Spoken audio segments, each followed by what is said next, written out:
adakah sembahyang hari raya pada hari Jumaat menggugurkan hadirnya sembahyang Jumaat? Okey, ini di antara perkara yang perlu kita kena bincang. Adakah sembahyang hari raya pada hari Jumaat menggugurkan kewajipan hadir sembahyang Jumaat? Secara umumnya permasalahan ini ataupun hukum yang berkait dengan hari Jumaat jatuh pada hari raya jatuh pada hari Jumaat, hukum tentang kewajipan hadir sembahyang Jumaat bagi orang yang telah hadir sembahyang hari raya secara berjamaah, ulama berbeza pandangan. Abu ulang sekali lagi. Sembahyang kewajipan kepada lelaki hadir sembahyang Jumaat. Setelah daripada dia hadir dah sembahyang hari raya. Berarti boleh. Setelah daripada hadir. Kau sembahyang hari raya tak mari, tempat lain. Hak ni sembahyang hari raya dia mari dah. Adakah wajib pula dia hadir sembahyang Jumaat? Jawapannya, hukumnya ulama berbeza pandangan. Maksud dia ke mana berbeza pandangan? Ada sebahagian ulama mengatakan wajib dia hadir sembahyang Jumaat walaupun dia telah hadir sembahyang hari raya. Yang kedua, ada pandangan yang mengatakan tak wajib dia hadir sembahyang Jumaat kerana dia mari dah sembahyang hari raya. Okey, ada dua pandangan. Pandangan majoriti ulama.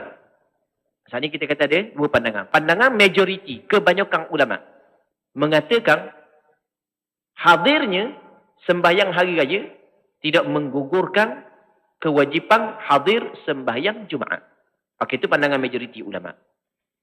Termasuklah majoriti ini adalah pandangan mazhab Imam Syafi'i. Termasuklah pandangan mazhab Imam Syafi'i. Aba ada tulis panjang bab ni. Aba ada buat penulisan panjang bab ni. Jadi mengikut pandangan mazhab Imam Syafi'i, tidak gugur kewajipan hadir sembahyang Jumaat bagi lelaki yang telah hadir sembahyang hari raya. Ini mengikut pandangan mazhab Imam Syafi'i.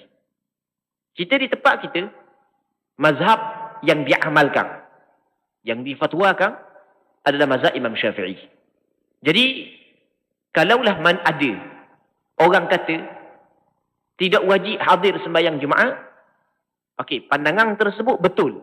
Kerana ada pandangan sebahagian daripada ulama, tapi tidak betul daripada sudut yang lain, sudut mana dia telah menyebut pandangan yang menyalahi pandangan mazhab setempat. Okey, itu tidak ada hikmah dalam menyampaikan hukum. Kita faham mazhab Imam Syafi'i ini adalah mazhab mu'tabar. Lepas tu kita kena faham mazhab mu'tabar. Mazhab Syafi'i adalah hukum yang dikeluarkan oleh ulama-ulama daripada Quran dan hadis menurut kaedah yang dibuat oleh Imam Syafi'i. Bukan pandangan peribadi seseorang. Bukan hukum hakam yang difahami daripada Quran dan hadis menurut kaedah-kaedah yang ditetapkan oleh Imam Syafi'i dan ulama-ulama mazhab Imam Syafi'i. Maka untuk mengelak daripada berlaku kecelaruan di dalam masyarakat, pihak pemerintah memilih satu mazhab. Pihak pemerintah memilih satu mazhab untuk diamalkan. Supaya tidak berlaku kecelaruan dalam masyarakat. Jadi kalau kita ikutlah ambil pandangan mana sekalipun, maka akan berlaku kecelaruan dalam masyarakat. Kita di tempat kita, mazhab yang difatwakan, yang diamalkan adalah mazhab Imam Syafi'i. Tapi dalam masa yang sama, kita meraihkan pandangan mazhab-mazhab yang lain. Bahkan dalam hal-hal tertentu, ketika susah untuk beramal dengan mazhab Imam Syafi'i, maka difatwakan boleh ambil pandangan-pandangan sebahagian daripada mazhab yang lain. Buat contoh, sebagai mudah, contoh yang paling mudah, kita pada bulan Ramadan, masuk jari raya, antara kewajipan yang diwajibkan kepada kita adalah bayar zakat fitrah. Okey, bayar zakat fitrah. Zakat fitrah menurut pandangan majoriti ulama, kebanyakan ulama mazhab, kebanyakan ulama di kalangan sahabat, di kalangan tabi'in, di kalangan ulama-ulama mujtahid, mesti kena mengeluarkan makanan asasi. Mesti. Jadi kalau tempat kita makanan asasi berah, kena keluar berah. Itu pandangan majoriti ulama. Baik. Jadi mungkin payah untuk cari berah apa sekali lebih mudah, keluar dengan pitih.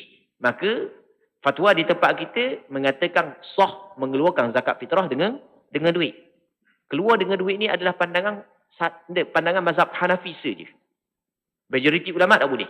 Tak sah. Bukan khilaf di antara comel tak. Khilaf di antara sah ataupun tidak. Nah, tapi untuk memudahkan, tak apa, boleh keluar dengan duit. Itu pandangan mazhab Hanafi. Baik, muslimin muslimat yang dirahmati oleh Allah Subhanahu wa taala.